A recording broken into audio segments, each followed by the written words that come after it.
Welcome to my channel Zoom Study. आज की video में हम भारत में पाई जाने वाली जो मिट्टियां हैं उनके बारे में पढ़ेंगे। इस वीडियो के अंतर्गत हम जानेंगे कि कौन सी मिट्टी कहाँ अधिक पाई जाती है, किस मिट्टी में कौन सी फसल उगाई जाती है, किस मिट्टी में कौन से तत्व की मात्रा अधिक या कम है। सबसे पहले जानते हैं हम कि मिट्टी होती क्या है। पृथ्वी की जो ऊपरी सतह होती है तो ऊपरी सतह पर मोटे, मध्यम, बारीक, कार्बनिक और अकार्बनिक मिश्रित कणों को क्या कहते हैं? मृदा कहते हैं। शॉर्ट में इसको जाने तो जमीन पर दानेदार कणों वाली परत, पतली परत जो होती है वो क्या कहलाती है? मृदा कहलाती है। इसका निर्माण अनेक प्रकार के खनिजों, पौधों, गैस, पानी और जीव जंतुओं के अवशेषों से हुआ है। ICAR Indian council of agriculture research यानी भारतीय मृदा विज्ञान संस्थान ने भारत में 8 प्रकार की मिट्टियां बताई हैं। इनमें से जो है भारत में सर्वाधिक क्षेत्र पर जो है 4 प्रकार की मिट्टियां पाई जाती हैं। क्रम वाइज देखिए, ये 4 मिट्टियां जो है ये भारत में जो है सर्वाधिक क्षेत्रफल पर पाई जाती है। सर्वाधिक पाई जाती है जलोढ़ मिट्टी, फिर लाल मिट्टी, फिर काली मिट्टी और फिर लेटेराइट मिट्टी। ये 4 मिट्टियां जो हैं ये सर्वाधिक पाई जाती हैं, जिनमें से जलोढ़ जो है वो सर्वाधिक क्षेत्रफल पर पाई जाती है। तो इस वीडियो में हम मैप के थ्रू जानेंगे कि किस स्थान पर कौन सी मिट्टी पाई जाती है। चलिए शुरू करते हैं। फर्स्ट देखते हैं हम जलोढ़ मृदा। इसे दोमट या कछारी मिट्टी भी कहते हैं। जो जलोढ़ मृदा है इसके अन्य नाम जो है वो क्या है? दोमट या कछारी मिट्टी है। ये मिट्टी नदियों द्वारा पहाड़ी क्षेत्रों से लाकर मैदानी क्षेत्रों में बिछा दी जाती है। कि जलोढ़ मृदा का निर्माण कैसे हुआ है? ये मिट्टी नदियों द्वारा पहाड़ी क्षेत्रों से लाकर मैदानी क्षेत्रों में बिछा दी गई है। तो देखिए, जो जलोढ़ मृदा है तो इसका निर्माण किस तरह से हुआ है? जो ये हिमालय वाला एरिया है, देखिए जो हिमालय वाला एरिया है ये जितना भी, तो यहाँ से निकलने वाली जो नदियाँ हैं वो नदियाँ हिमालय क्षेत्र से अपने साथ कंकड़, पत्थर, गाद आदि बहाकर लाई और बहाकर उसने क्या किया? ये जो मैदानी भाग है, उत्तर भारत का जो ये मैदानी भाग है, यहाँ पर इन्होंने बिछा दिया। और नदियाँ जो होती हैं अपने साथ कैसी मिट्टी बहाकर लाती हैं? उपजाऊ मिट्टी बहाकर लाती हैं। तो उसने क्या किया, नदियों ने क्या किया कि अपने साथ बहाकर लाई गई उपजाऊ मिट्टी को इस क्षेत्र में जो था बिछा दिया, जिससे कि यहाँ पर जो है उपजाऊ मिट्टी पाई जाती है और इस क्षेत्र में जो है खाद्यान्न भी अधिक होते हैं। नेक्स्ट पॉइंट देखते हैं। जलोढ़ मिट्टी भारत में पाई जाने वाली सबसे उपजाऊ मिट्टी है। जैसा कि अभी हमने पढ़ा, जलोढ़ मृदा जो है वो पर्वतीय क्षेत्रों से नदियों द्वारा बहाकर लाए गए अवसाद से बनी है। ये भारत में पाई जाने वाली सबसे ज्यादा उपजाऊ मिट्टी है। नेक्स्ट पॉइंट है, अब इसका हम क्षेत्र देखते हैं। तो देखिए, क्षेत्र में भारत का संपूर्ण उत्तरी मैदान और तटीय मैदान जो है वो इस मिट्टी का है। ये आप देख सकते हैं मैप में, जितना भी येलो वाला एरिया है, जितना भी एरिया है, ये सब किसका है? जलोढ़ मृदा का है। और ये तटीय मैदान में देखें तो ये वाला एरिया जो है यहाँ पर भी जलोढ़ मृदा पाई जाती है। तटीय मैदान में जो है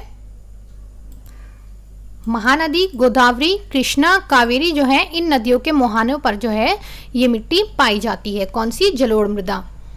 महानदी, गोदावरी, कावेरी और कृष्णा नदी के मुहानों पर भी ये जो है तटीय मैदान में ये मृदा पाई जाती है। अब प्राचुरता देखें तो देखिए, इसमें चूना और पोटेशियम प्रचुर मात्रा में पाया जाता है, लेकिन नाइट्रोजन, फास्फोरस और ह्यूमस की इसमें कमी होती है। नेक्स्ट पॉइंट है,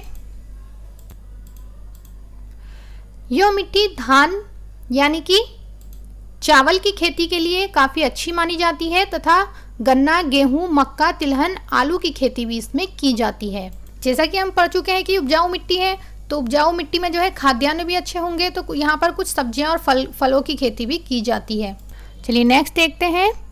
नेक्स्ट है, जो जलोढ़ मृदा होती है वो 2 प्रकार की होती है। कौन सी? बांगर और खादर। जलोढ़ मृदा 2 प्रकार की होती है, बांगर और खादर। जो बांगर होती है तो ये पुरानी जलोढ़ मृदा होती है। जो बांगर होती है वो पुरानी जलोढ़ मृदा होती है और खादर जो होती है वो नई जलोढ़ मृदा होती है। तो जो बांगर है ये मिट्टी नदियों से दूर पाई जाती है, इसमें उर्वरता की कमी होती है। और जो खादर होती है तो इस प्रकार की मिट्टी नदियों के निकट पाई जाती है। हर साल बाढ़ के कारण मिट्टी की नई परत का जमाव होता रहता है।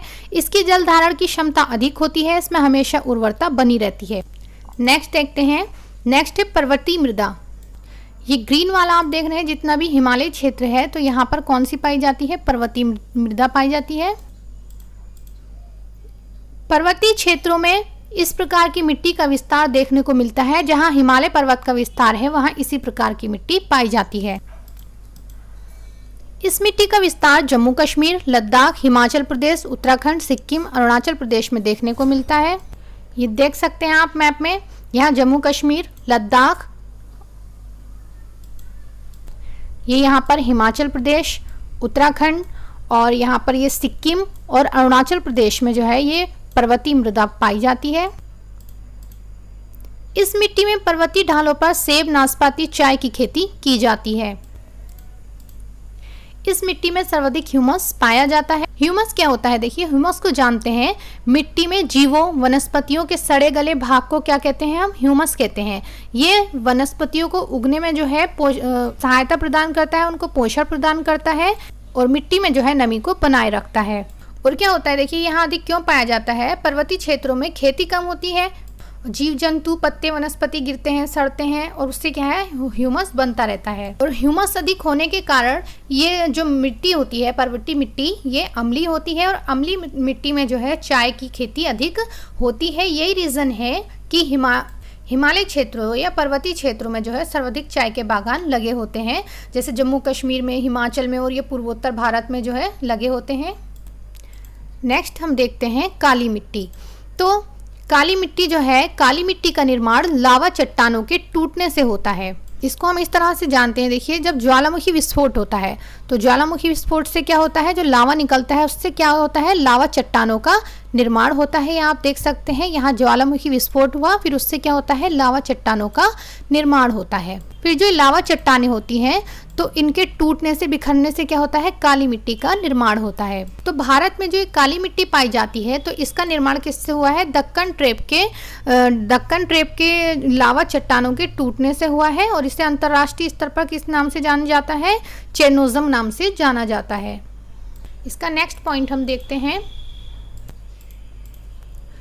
इसका क्षेत्र देखते हैं। तो कहाँ कहाँ पाई जाती है काली मिट्टी? मध्य प्रदेश, गुजरात, महाराष्ट्र, उत्तरी कर्नाटक, प्रायद्वीपीय भारत में। और काली मिट्टी सबसे अधिक कहाँ पाई जाती है? इसका विस्तार सबसे अधिक महाराष्ट्र में देखने को मिलता है। मैप में आप देख सकते हैं, देखिए मध्य प्रदेश है, गुजरात है और ये महाराष्ट्र वाला एरिया है और ये उत्तरी कर्नाटक है और ये प्रायद्वीपीय भारत जो है, यहाँ पर जो है काली मिट्टी जो है इसका विस्तार है। लेकिन सर्वाधिक इसका विस्तार कहाँ है? महाराष्ट्र में देखने को मिलता है। काली मिट्टी को रेगुर मिट्टी, लावा मिट्टी, कपासी मिट्टी इन नामों से जाना जाता है। इसका रंग टिटेनीफेरस मैग्नेटाइट के कारण काला होता है। नेक्स्ट पॉइंट है, काली मिट्टी कपास की खेती के लिए बहुत उपयोगी होती है। इसमें जल धारण करने की क्षमता अधिक होती है, इसलिए इसे जुते हुए खेत की मिट्टी भी कहते हैं। कपास के लिए देखिए अधिक नमी युक्त मिट्टी की आवश्यकता होती है, तो ये मिट्टी महीन कणों यानी मृतिका से बनी होती है, जिसके कारण इसमें जल धारण की क्षमता अधिक होती है। लंबे समय तक नमी रहने के कारण सिंचाई की कम आवश्यकता होती है। तो ये कपास की खेती के लिए उपयुक्त होती है, इसलिए इसको कपासी मिट्टी के नाम से भी जाना जाता है या जुते हुए खेत की मिट्टी भी इसको कहते हैं। जुते हुए खेत की मिट्टी कहने का रीज़न क्या है इसका? यहाँ आप इसको इमेज में देख सकते हैं, देखिए काली मिट्टी का एक उदाहरण है। इसमें बड़ी बड़ी दरारें पड़ी रहती हैं, आप इमेज में देख सकते हैं कितनी बड़ी बड़ी इसमें दरारें हैं। तो जुते हुए खेत की मिट्टी कहने का रीज़न ये है कि खेत की जुताई हम किस लिए करते हैं? ताकि पानी खेतों में, मिट्टी में अंदर तक जो है चला जाए। जोतने से मिट्टी भुरभुरी हो जाती है और वर्षा के जल को अपने में अंदर तक सोख लेती है। तो काली मिट्टी में जो ये बड़ी बड़ी दरारें आपने देखी, तो ये दरारें पड़ती हैं, उसका कारण, इसी कारण जो है इसे जोतने की आवश्यकता नहीं होती है और इसे जुते हुए खेत की मिट्टी कहा जाता है। चलिए नेक्स्ट देखते हैं। नेक्स्ट आती है लाल मिट्टी। लाल मिट्टी प्रायद्वीपीय भारत के कम वर्षा वाले क्षेत्रों में पाई जाती है। फेरिक ऑक्साइड की उपस्थिति के कारण इसका रंग कैसा होता है? लाल होता है। इस मिट्टी में लोहा और सिलिका की अधिकता होती है।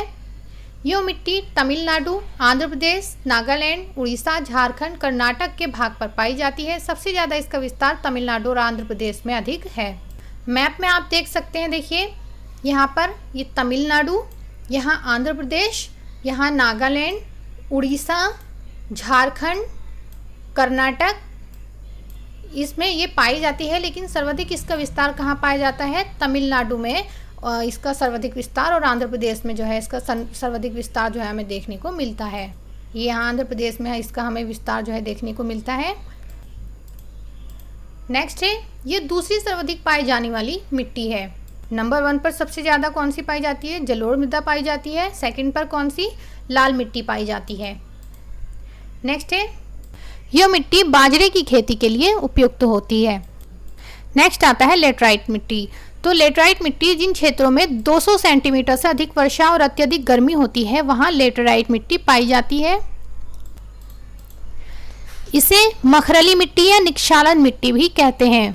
निक्षालन से क्या तात्पर्य, देखिए अधिक वर्षा और क्रम से भीगने और सूखने के कारण, क्रम से भीग रही है, वर्षा अधिक हो रही है, तापमान अधिक है तो फिर सूख रही है, तो अधिक वर्षा और क्रम से भीगने और सूखने के कारण इस मिट्टी में सिलिका पदार्थ का निक्षालन हो गया है। सिलिका पदार्थ अधिक वर्षा के कारण रिसकर नीचे चला गया।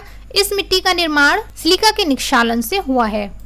क्वेश्चन आए, लेटराइट मिट्टी का निर्माण कैसे हुआ है, तो सिलिका के निक्षालन से हुआ है, इसलिए इसको निक्षालन मृदा कहते हैं।